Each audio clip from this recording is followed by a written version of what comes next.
तो ब्रेक के बाद आपका एक बार फिर स्वागत है हमारी खास पेशकश चर्चा में। और अब हमारी जो बातचीत है वो फ्रांस के संदर्भ में। फ्रांस दुनिया के सबसे खूबसूरत देशों में से एक माना जाता है। यूरोप का एक महत्वपूर्ण देश है फ्रांस। फ्रांस की राजधानी है पेरिस, जो दुनिया भर के कला प्रेमियों को आकर्षित करती है अपने यहाँ आने के लिए।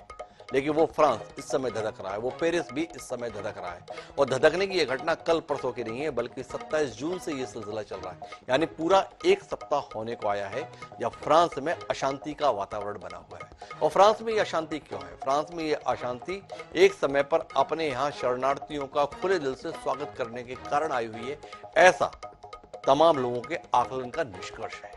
यह निष्कर्ष इस आधार पर है कि 27 जून को अर्थात मंगलवार को पेरिस के नजदीक एक शहर है नैनतेरे की सड़क पर एक नाबालिग युवक को पुलिस वाले के द्वारा गोली मार दी गई। पुलिस का यह आरोप था कि उसके द्वारा जब रोकने के लिए बोला गया पुलिस के द्वारा तो उसने गाड़ी को चढ़ाने की कोशिश की और इसलिए वो गोली चला दी गई। पर दूसरी तरफ पीड़ित के जुड़े हुए लोगों का यह कहना है कि पुलिस ने जानबूझकर उस नाबालिग बच्चे की हत्या कर दी। मामले में जिस पुलिस वाले पर आरोप है उसे गिरफ्तार भी कर लिया गया, लेकिन इसके बावजूद भी बड़े पैमाने पर वहां अप्रवासी मुस्लिम प्रवासियों का गुस्सा भड़का हुआ है।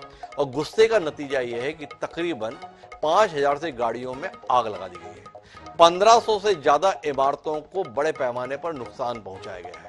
हालात इस कदर भयावह हैं कि जिस यूरोप में गिने चुने लोग रहते हैं, जनसंख्या की दृष्टि से बहुत गिनी चुनी आबादी पाई जाती है, उस यूरोप के अंतर्गत फ्रांस में राष्ट्रपति मैक्रों ने तकरीबन 50,000 से ज्यादा पुलिस वाले सड़क पर उतारे गए। लेकिन इसके बावजूद भी हालात काबू पे नहीं आ रहे हैं। काबू में न आने का नतीजा यह है कि हर तरफ अफरा तफरी मची हुई है।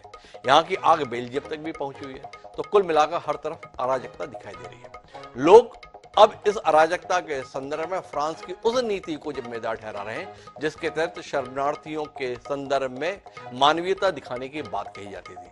लोगों का तर्क है कि देखो, हम इसीलिए शरणगाह अपने देश को नहीं बनने देना चाहते, क्योंकि जो लोग पहले शरणार्थी के तौर पर आते हैं वो बाद में इस देश के ही असल लोगों के ऊपर हमला करने से बाज नहीं आते हैं। आज हम इस गंभीर मसले पर बात करेंगे, समझने की कोशिश करेंगे कि इस प्रकार की अराजकता क्या बाकी शरणार्थियों के लिए परेशानी का सबब नहीं बनेगी? क्या फ्रांस अपनी धर्मनिरपेक्षता की नीति के तहत भेंट तो चढ़ने नहीं जा रहा है? क्या फ्रांस को इस्लामिक देश बनाने की कोशिश की जा रही है? तो कुल मिलाकर एक गंभीर विषय है। हमारे साथ इस चर्चा का हिस्सा बनने के लिए कई खास मेहमान जुड़ेंगे, उनसे आपका परिचय कराएंगे। तो हमारे साथ इस चर्चा का हिस्सा बनने के लिए देश के पूर्व लेफ्टिनेंट जनरल राज कादियान साहब मौजूद हैं। हमारे इस चर्चा का हिस्सा बनने के विदेश मामलों के जानकार ब्रह्मदीप अलूने जी भी जुड़े हुए हैं। आप दोनों का स्वागत है। और चर्चा की शुरुआत अलूने जी आपसे करेंगे और समझना ये चाहेंगे, फ्रांस में जो हो रहा है, अनायास या सायास जो कुछ हो रहा है, एक रणनीति के तहत हो रहा है, महज एक हत्या से उपजा हुआ गुस्सा है, या एक अराजकता फैलानी थी और इसको बहाना बना लिया गया है? क्या देख रहे हैं ब्रह्मदीप जी? हिमांशु जी, देखिए, जो बारूद का ढेर होता है वो कितना बड़ा होता है ये तब तक पता नहीं चलता जब तक कि कोई चिंगारी उसमें नहीं लग जाए। दरअसल ये जो दुनिया में अरब राष्ट्रवाद है, इसने दुनिया के जो मुस्लिम लोग हैं जो दुनिया भर में बसे हैं, उनको अरब राष्ट्रवाद का नशा इस प्रकार से दे दिया है कि वो उससे बच ही नहीं सकते। वैश्वीकरण है, सोशल मीडिया है, चीजें इधर उधर हो रही है, लगातार हो रही है। और यही कुछ हुआ है फ्रांस में। फ्रांस के जो लोग हैं, देखिए, फ्रांस का अपना एक समाज है, उनका जीने का तरीका है जी। अब जो तकरीबन 50 से 60 लाख करीब वहां पर मुस्लिम आबादी है, और वहां का एक ग्रुप इस बात का विरोध करता है कि आप स्कूल ड्रेस जो है, जो यूरोप का पारंपरिक समाज है, आप स्कर्ट पहनने पर आप जबरदस्ती, आप ये नहीं कह सकते कि बच्चे स्कर्ट ही पहने। वहां पर हिजाब पर प्रतिबंध है, उसको लेकर भी वहां पर विरोध प्रदर्शन लगातार होते रहे हैं। और दूसरी बात यह भी कि जो अल्जीरिया, मोरक्को जैसी जो वहां पर आबादी रहती है, उसमें एक बहुत पिछले दिनों में बहुत बदलाव की स्थिति देखी गई है।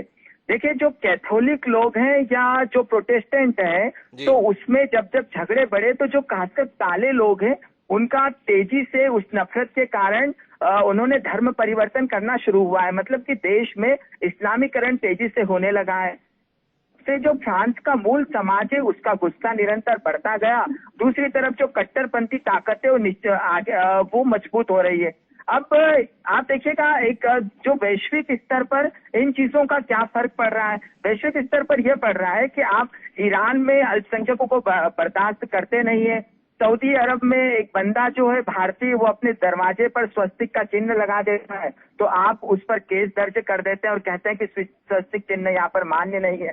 तो इन सब के कारण जो विकसित राष्ट्र है वहां पर कहीं ना कहीं जो लोग हैं, परंपरावादी लोग हैं, वो मजबूत हो रहे हैं। और अंततः यही हुआ है फ्रांस में भी कि जो वहां के फ्रांस का जो मूल समाज जो विरोध करता है अलगाव का, जो विरोध करता है अराजकता का, इस कारण से क्योंकि जो अरब राष्ट्रवाद है वो फ्रांस में भी जा रहा है, वो जर्मनी में भी चला गया है। ब्रह्मदीप जी का कहना यह है कि ये अरब राष्ट्रवाद की जो नशा सिर चढ़कर बोल रहा है उसका नतीजा है।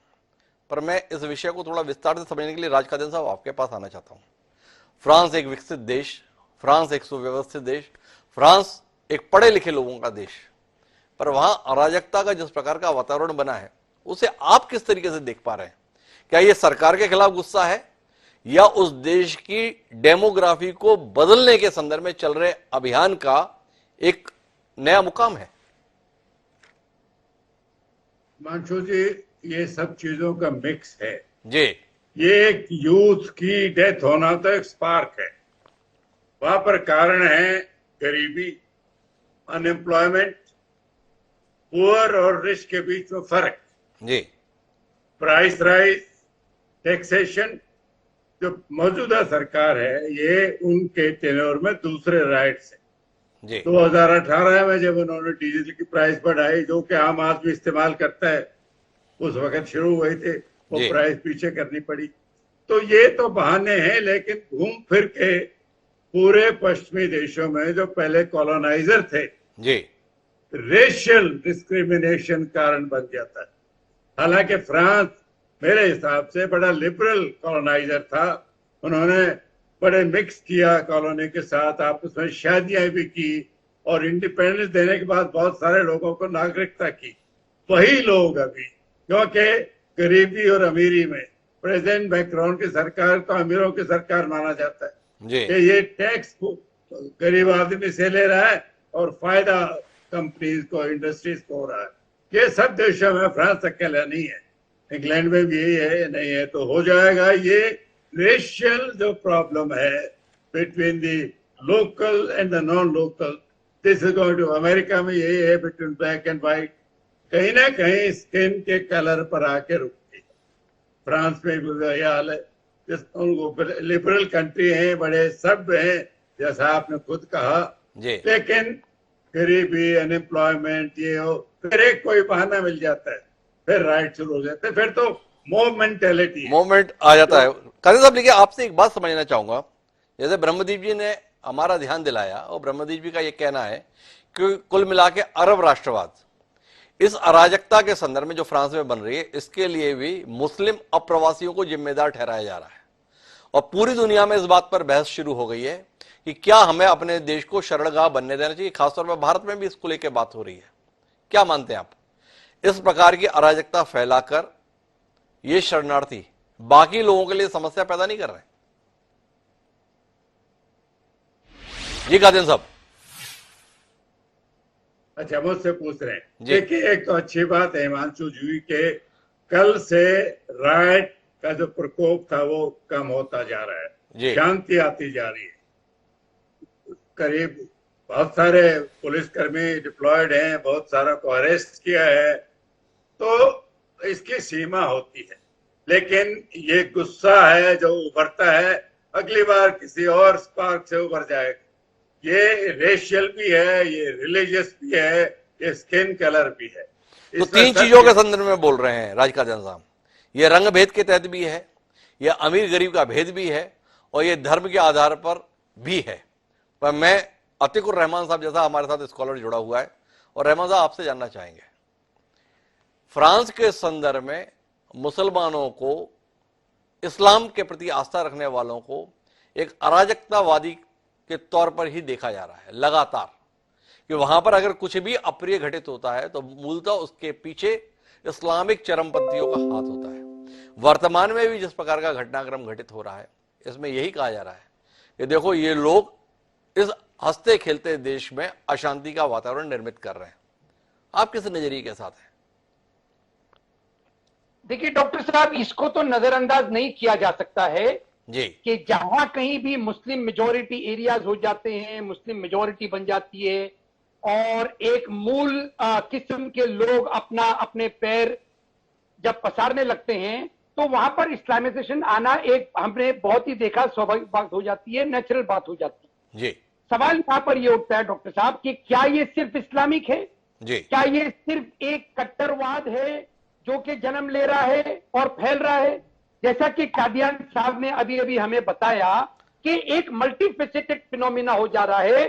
सबसे पहली बात यहां पर ये आती है इकोनॉमी के साथ में, और जो डाइवर्स ये इसके अंदर इकोनॉमिक पॉपुलेशन है इसके साथ में, कि आखिर माइग्रेशन हो क्यों रहा है जी। आखिर क्यों ऐसे एरिया से लोगों को प्रताड़ित किया जा रहा है जो कि मजबूर होके अपने ही नेशंस को छोड़ के दूसरे नेशन में उनको शरण लेने जाना पड़ रही है, और उस नेशन में जाके क्या उसकी इकोनॉमी के वो कंट्रीब्यूट कर रहे हैं या वहां पर और ज्यादा भार बढ़ा रहे हैं?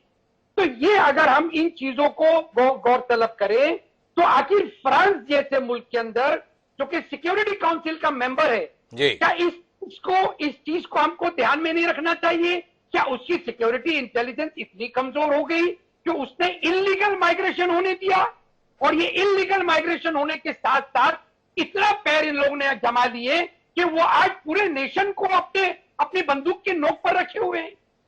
तो इन सब सवालों को ढूंढते ढूंढते क्या ऐसा तो नहीं है कि कट्टरवाद को ही सिर्फ निशाना बनाया जाता है और मुसलमान और इस्लाम को ही निशाना बनाया जाता है? सबसे मूल प्रश्न डॉक्टर साहब मेरे लिए ये है कि मेरे मुल्क में मुझे माइग्रेशन पर मजबूर क्यों उन्होंने दिया? अतिकुर रहमान साहब, मेरे मुल्क में माइग्रेशन पे क्यों होने दिया? अब रोहिंग्या मुसलमान भारत की तरफ रुख कर रहे हैं, क्यों कर रहे हैं वो अलग बात, पर रोहिंग्या अगर भारत में बस जाएंगे तो भारत के लिए समस्या बन जाएंगे। इस चर्चा से आप रूबरू रहें। क्या फ्रांस में जो कुछ भी घटित हो रहा है, क्या आपको नहीं लगता है कि बाकी देशों में जो शरणार्थी हैं उनके लिए समस्या बढ़ा रहे हैं वहां के प्रदर्शनकारी? क्या आप इस बात से इंकार करेंगे कि अन्य देशों में जो प्रताड़ित हो रहे हैं वो कहीं और शरण ढूंढते हैं, उनके लिए मुश्किलें बढ़ा रहे हैं? क्या आपको नहीं लगता कि फ्रांस में ये उपद्रव दुनिया के बाकी देशों में समस्या बढ़ाने वाला है शरणार्थियों के लिए? क्या आपका इससे इंकार है? क्या आपको नहीं लगता है कि फ्रांस के प्रदर्शनकारी अपने हित के चक्कर में बाकी सबका बड़ा नुकसान कर रहे हैं? डॉक्टर साहब, ये सेकेंडरी क्वेश्चन है मेरे लिए जी। ये मेरे लिए सेकेंडरी क्वेश्चन है, और मैं बिल्कुल आपसे एग्री कर रहा हूं कि जहां कहीं इस किस्म के जो इमिग्रेंट्स हैं वो अगर इस तरह का उपद्रव पैदा करेंगे तो दूसरे माइग्रेंट्स को इसका खमियाजा भुगतना पड़ेगा। लेकिन मेरा सवाल यह है कि रोहिंग्याओं को जब म्यांमार से मजबूरन वहां पर प्रताड़ित करके उनको भारत में भेजा जा रहा था, तो भारत ने यूनाइटेड नेशंस में म्यांमार के ऊपर ये क्यों नहीं प्रेशर बनाया कि आपका पॉपुलेशन हमारे पॉपुलेशन के साथ मिक्स हो रहा है, हमारा बॉर्डर क्रॉस कर रहा है? क्या उनके लिए कोई एक ट्रीटी क्यों नहीं हुई? एक नॉन रिफॉर्मेंट ट्रीटी है। जब प्रताड़ित पॉपुलेशन आपके देश में आ जाता है, अब आप उनको कुछ नहीं कर सकते हैं तब तक कि आप उनको बेसिक एमेनिटीज प्रोवाइड ना कर दें, जब तक कि आप उनको कोई नौकरियां नहीं प्रोवाइड कर दें। सुप्रीम कोर्ट भी जब गए थे मैं इसके लिए रोहिंग्यास के लिए, तो सुप्रीम कोर्ट के यही डायरेक्शन आए थे, basic amenities, education, health care आपको देना पड़ेगी। ये भार बन रहा है भारत के ऊपर। आखिर म्यांमार के ऊपर भारत सरकार ने इंटरनेशनल ट्रीटीज का इस्तेमाल करते हुए इस चीज को रोक क्यों नहीं लगाई, और ये चीज तमाम देशों पे क्या लागू नहीं होती है? अतिकुर रहमान साहब बिल्कुल अलग दृष्टिकोण दे रहे हैं। अतिकुर रहमान साहब ये कहना चाह रहे हैं कि जब ये शरणार्थी आपके देश को रुख करते हैं तो आप उस समय पर कार्रवाई क्यों नहीं करते हैं? लेकिन कादियान साहब, मैं वापस आपके पास इसलिए आना चाहता हूं कि इस देश के संदर्भ में, मतलब बात फ्रांस के संदर्भ में, लेकिन भारत को लेकर हम बात कर रहे हैं। यहां पर शरणार्थियों को बसाने का भी एक अभियान चलता है अपने वोट बैंक के लिए। क्या फ्रांस का घटनाक्रम यह बताने के लिए पर्याप्त नहीं है कि आज का वोट कल के आपके लिए कितनी बड़ी समस्या बनता है? इसके संदर्भ में कोई नजरिया आपका है? क्योंकि आप तो सीमावर्ती इलाकों में भी तैनात रहे हैं। क्या समस्या बनती है शरणार्थियों के कारण? हिमांशु जी, वो दूसरे देश के नागरिकों को बसाना भी समस्या का हिस्सा है, क्योंकि वो पूरे तरीके से इकोनॉमिकली मिक्स नहीं हो पाते हैं। जी। मैं पेरिस में कुछ साल रहा हूँ, मैं इतना जानकार तो नहीं हूँ। वहां पर एक चाइना टाउन अलग है, क्या सिर्फ चाइना के मूल के लोग रहते थे। उन दिनों चाइना इतना पावरफुल नहीं था जो आज है। ऐसे ही जो अफ्रीकन कंट्री, उनके मूल के देश, उन लोगों के नागरिक थे, वो अलग अलग गेटोज में रहते थे। जी। जहां तक रिलीजन का सवाल है, क्रिश्चियनिटी आज के दिन प्रॉस्पेरिटी की एक कम्युनिटी है। जी। जहां तक मेरा तजुर्बा है, फ्रांस में कोई चर्च में नहीं जाता, सिर्फ टूरिस्ट आते हैं। जी। जब आपकी जेब भरी है, जब आपका पेट भरा है, तो आप भगवान का नहीं सोचते। जो इस्लाम है, उनका प्रैक्टिस जो रिलीजन करते हैं वो ज्यादा विजिबल है। जी। तो कुछ लोग उसको ऑफेंसिव लेते हैं। अब वो उनकी प्रथा है, अच्छी है बुरी है ये मैं नहीं कह रहा। जी। तो फिर भेदभाव तो आएगा ही। तो फिर भेदभाव तो आएगा ही। मैं वापस आता हूं ब्रह्मदीप जी आपके पास में। कादियान साहब इस नतीजे के साथ पहुंचे, कुल मिला के आर्थिक विषमता सबसे बड़ा कारण है इस अराजकता के लिए। मैक्रो की सरकार की नीतियों ने भी जनता के बीच में गुस्से को पैदा किया था, और वो बारूद में जो चिंगारी की आप बात कर रहे थे उस रूप में दिखाई दे रहा है। आप इत्तेफाक रखते हैं इससे, या आप मूल कारण इस्लामिक फोबिया को ही मानेंगे? अपने धर्म को पूरी दुनिया का धर्म बनाने की कोशिश के तहत हर राष्ट्र इस्लामिक बने, इस अभियान का हिस्सा हो रहा है फ्रांस, इसलिए समस्या है आर्थिक या धार्मिक? नहीं मानते, देखिए ये कितना दिलचस्प है कि वैश्वीकरण के युग में जब सारे समाज इधर उधर भ्रमण कर रहे हैं, जब दुनिया जो है एक वसुधैव कुटुंबकम हो गई है, जब दुनिया जो है एक दूसरे की संस्कृति के साथ रहने लगी है, लोग एक दूसरे के साथ जीना चाहते हैं, एक दूसरे की कंट्री में युवा जाके नौकरियां कर रहे हैं, तो किसी भी इस्लाम को छोड़ के और कोई भी जो लोग हैं वो परेशान क्यों नहीं होते? भारतीय समुदाय जाता है, ब्रिटिश समाज में मिल जाता है, वहां के प्रधानमंत्री बन जाते हैं, वहां पर जो कुछ भी होता है, तो जो भारत के हिंदू हैं उनको उससे कोई परहेज नहीं होता। इस्लामिक जो लोग होते हैं, जो क्रिश्चियंस होते हैं, वो किसी देश में भी रहते हैं, उनको कोई।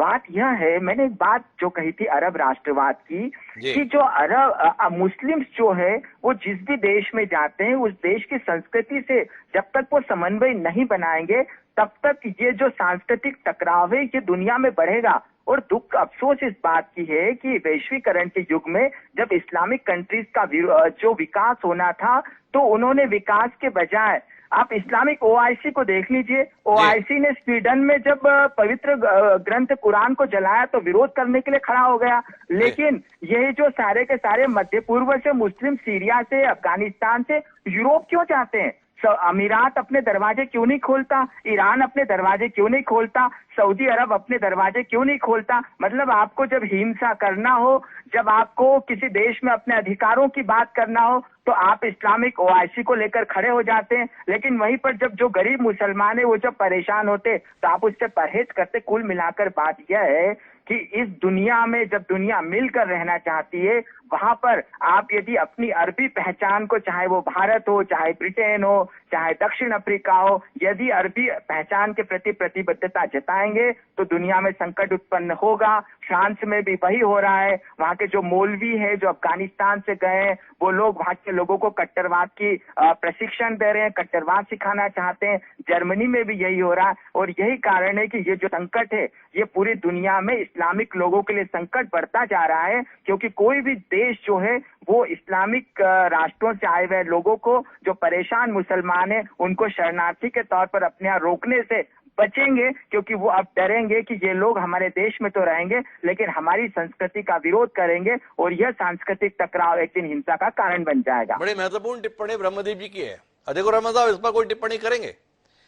समरस नहीं होना चाहते मुसलमान, चाहते ये हैं कि वो जहां पहुंचे वहां की संस्कृति भी उनकी संस्कृति में समाहित हो जाए, ना कि वो उस संस्कृति के साथ तालमेल बिठाएं। जो संपन्न इस्लामिक राष्ट्र हैं वो गरीब मुसलमानों के लिए अपने दरवाजे खोलने के लिए तैयार नहीं है, पर जो समृद्ध राष्ट्र हैं उनके संदर्भ में छोटी सी घटना पर भी प्रतिक्रिया देने के लिए तैयार है। क्या कहते हैं आप? आने वाला समय मुस्लिम शरणार्थियों के लिए मुश्किल भरा होने वाला है? ये बहुत इंटरेस्टिंग देखिए सवाल जी, कि थोड़ी देर के लिए चलिए मैं मान लेता हूं कि ये तमाम पॉपुलेशन जो कि प्रताड़ित होकर अपने देश छोड़कर दूसरे मुल्कों में जाके बस रहे हैं, लेकिन अपना नमाज कुरान उसके साथ कॉम्प्रोमाइज करना नहीं चाहते हैं। वहां पर मूल अगर प्रॉब्लमेटिक कोई इशू है तो वो ये है कि ये इस्लामीकरण छोड़ नहीं सकते जी। यही वेस्टर्न कंट्रीज, डॉक्टर साहब, मैं डॉक्टर ब्रह्मदीप जी से पूछना चाहूंगा, यही तमाम वेस्टर्न कंट्रीज, ये तमाम ईरान, सऊदी अरब, इराक, इन सब का तेल लेते हैं, इन सब के साथ में पेट्रो डॉलर के रिश्ते रखते हैं, लेकिन उन्हीं के देवताओं को, उन्हीं के महाराजाओं को, राजाओं को ये नहीं है, ये बता पाते कि भाई आपके मुसलमान हमारे देश में आके इस किस्म की बेहूदगी क्यों कर रहे हैं, ये जिम्मेदारी किसकी बनती है। अब घूम फिर के प्रश्न डॉक्टर साहब ये आ जाता है, और मैं उस क्वेश्चन को कभी भी ठंडे बस्ते में नहीं जाने दूंगा कि आखिर माइग्रेशन होता क्यों है, वो क्यों रहा है, और ये वो माइग्रेशन हो रहा है ब्रह्मदीप साहब जो कि प्रताड़ित लोग हैं, और वो पूरा अपना बैगेज, जिसको आपके ही लोग बैगेज कहते हैं, पूरे अपने इस्लामिक बैगेज के साथ में जा रहे हैं। यहां पर ये माइग्रेशन को रोकने की जिम्मेदारी किसकी है। दूसरा प्रश्न कि वेस्टर्न कंट्रीज ने कोल्ड वॉर को खत्म करने के लिए किस तरह से अफगानिस्तान, पाकिस्तान के मदरसों का इस्तेमाल करके वहां पर ओपियम ट्रेड फैलाकर अपने षड्यंत्र को फैलाया, जिसके तहत इस्लामिक स्टीरियोटाइप आपके सामने आया। इसके ऊपर रोक लगाने की कोशिश। रहमान साहब, मैं एक गंभीर प्रश्न आपसे करना चाहता हूं, आप संकट को थोड़ा समझने की कोशिश कीजिए। फ्रांस उन देशों में से एक मुल्क है दुनिया के जो शरणार्थियों के प्रति उदारवादी रवैया रखता आया है। तमाम देश ऐसे हैं जिन्होंने अपनी सीमाओं को शरणार्थियों के लिए कभी खोलना नहीं चाहा। उन्होंने ये माना कि नहीं, ये आएंगे, समस्या ही आएगी। फ्रांस उन देशों में से एक रहा जिसने शरणार्थियों का खुले दिल से स्वागत किया, उन्हें सहूलियत देने की कोशिश की, उन्हें अपनी जमीन, अपने संसाधन, एक सम्मानजनक जीवन निर्वाह करने के लिए उपलब्ध कराए।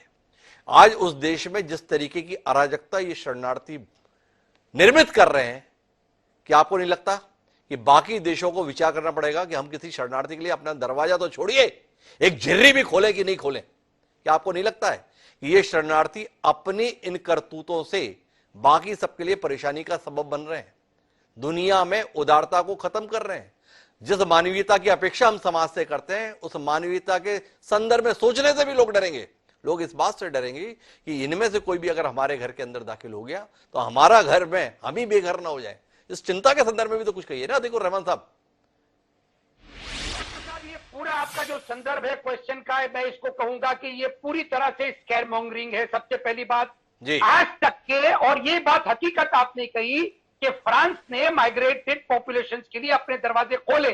कब तक? लेकिन जब तक के राइट विंग मैक्रोन पावर में नहीं आए जी। आप यूके देख लीजिए, यूनाइटेड स्टेट देख लीजिए, आप ब्रह्मदीप जी से पूछ लीजिए, क्या वहां पर भी माइग्रेटेड पॉपुलेशन इस तरह की शरारत करते हैं?